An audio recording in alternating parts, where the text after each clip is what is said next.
Fala pessoal, professor Bruno do Redação Mais, que agora é Literatura Mais. Olha só, vou fazer um comentário aqui sobre uma das 5 obras pedidas pelo vestibular da UEPG, que é o Narrativa Infanto-Juvenil do escritor londrinense Domingos Pellegrini. Lembrar que o Mestre e o Herói é uma narrativa voltada para alunos de 8º e 9º ano.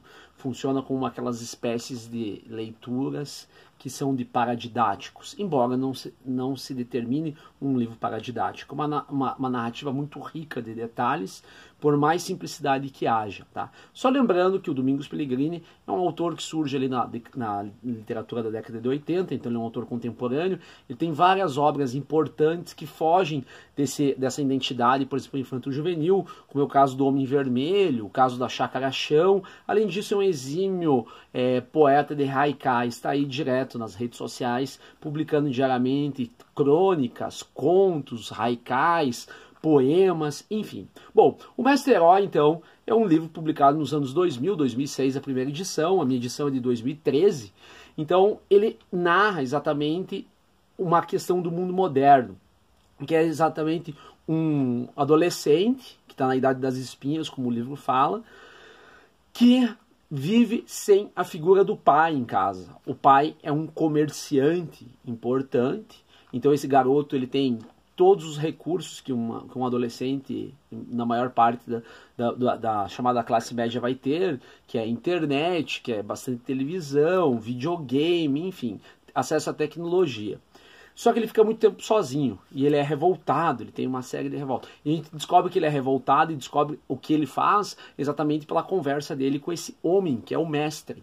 Mestre está aqui no sentido, tá, de conhecimento de vida. Nós sabemos que esse mestre, na verdade, é um empresário, e é um empresário dono de uma pousada muito legal, que está lá na parte final, por exemplo, do Mestre Herói, que a pousada é Sol, Pôr do Sol, que é exatamente a pousada onde esse menino vai descobrir o primeiro amor, que é a personagem Ana, que é uma veranista que está lá, vai descobrir, por exemplo, que o pai tem uma namorada, que é a grande questão do Mestre Herói. Por que esse mestre aí, que é amigo do pai do menino, está andando com ele? Exatamente porque esse menino está na idade da revolta. Então, esse tipo de questão aí vai exatamente prejudicar muito a relação pai e filho. Bom, esse mestre e esse menino, eles têm diálogos coloquiais, quase que muitas vezes um ping-pong, mostra-se ali um paradoxo entre os dois, eles são muito diferentes.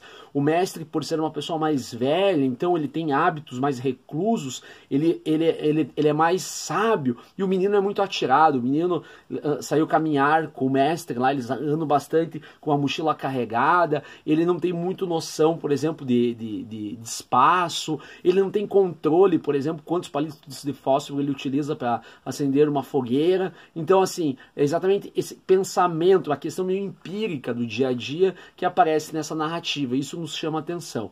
Outro fato que chama bastante atenção é que no começo esse menino, ele tem um desdém. Ele chama esse mestre de herói, ou chama o mestre de mestre, exatamente pela questão irônica. Ele fala, você não é mestre, né? Ele indaga, porque na cabeça dele, mestre é exatamente mestre, é aquele que sabe tudo. E pelo contrário, esse homem ele não sabe tudo. Ele tem uma boa visão de mundo. Então tem essa discrepância entre eles. Eles passam por várias situações normalmente ligadas à natureza.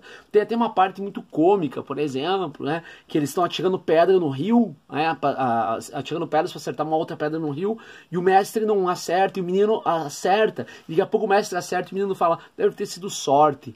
E o mestre fala, tá bom, Golias. Então tem essas sacadas também, tem uma ironia, tem um sarcasmo muitas vezes. Tem a cena, por exemplo, do palito de fósforo lá que não acende a fogueira, e o mestre fala assim, né? Hoje nós vamos ter a janta de Jesus. O menino fala, oba, pão e vinho. Ele fala, não, jejuar. Então tem algumas sacadas assim também. Bom, nós vamos descobrir, por exemplo, que a mãe do menino morreu. Então a falta da figura materna em casa, ela é importantíssima para o comportamento desse adolescente, que ao mesmo tempo tem tudo, não tem o conforto do pai, mas também não tem a figura da mãe. Lá na frente nós vamos saber, por exemplo, que o pai arranjou uma namorada. uma das justificativas principais para pedir para esse homem, que é chamado de mestre, que lá na infância foi bem amigo do pai, e o pai, por exemplo, deu livros para ele, olha a metáfora, e olha a questão da intertextualidade com a literatura, com a descoberta, estava com medo do comportamento do filho quando descobrisse que ele tinha uma namorada. Vamos lembrar que ele é viúvo. Bom, a maior parte do livro então se passa exatamente nessas andanças, eles dormindo em pátio de posto, eles não usando dinheiro, até que eles chegam na Pousada Sol. E lá na Pousada Sol o menino vai ficar surpreso de saber que o dono, aquele homem que não usava dinheiro, ele achava aquele homem que era pobre, paupérrimo, por exemplo, agora é o dono. E é lá que vai acontecer a grande metamorfose do livro.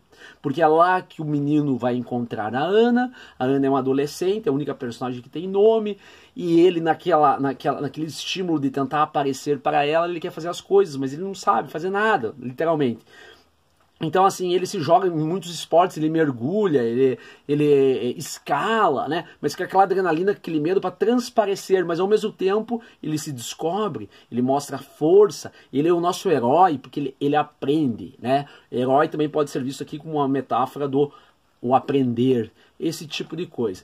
E daí o que acontece? A Ana vai embora, e quando a Ana vai embora, esse menino vai sofrer bastante. É aí que entra o mestre, com a sua sabedoria, esse homem mais velho, e fala que isso é uma coisa normal, que ele vai sofrer várias vezes na vida, que relacionamentos amorosos são assim, e daí aproveita para entrar de sola e colocar a questão que o pai arranjou uma namorada e tinha medo da reação do filho. Bom, eles retornam para a casa do menino, isso já no final das 22 partes do livro, e lá o menino chega falando, convida a tua namorada para jantar aqui e eu faço a janta. E saiu. E o pai, sem entender nada, faz o quê?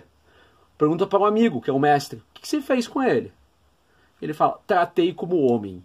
Então essa frase você tem que levar para o vestibular da UEPG, certo? Por quê? Porque era um menino que vivia ausente do olhar do pai, o pai trabalhava muito sem a figura materna, e naquela idade, por exemplo, da transformação que é exatamente a adolescência, ok? E daí quando o mestre vai embora, é a única parte do livro em que eles se chamam de amigo, até mais meu amigo, muito bom ver teu amigo, e o mestre sai dali dando um canivete, que é um símbolo exatamente dessa narrativa. Por quê? Porque boa parte do tempo o canivete simboliza, né, quem vive acampando, esse tipo de coisa, ok? Então essa foi a análise aí do mestre e o herói do Domingos Pellegrini. Nos próximos vídeos aí durante a semana nós vamos falar, por exemplo, das outras 4 obras. É isso, Redação Mais, Literatura Mais, Professor Bruno, até mais.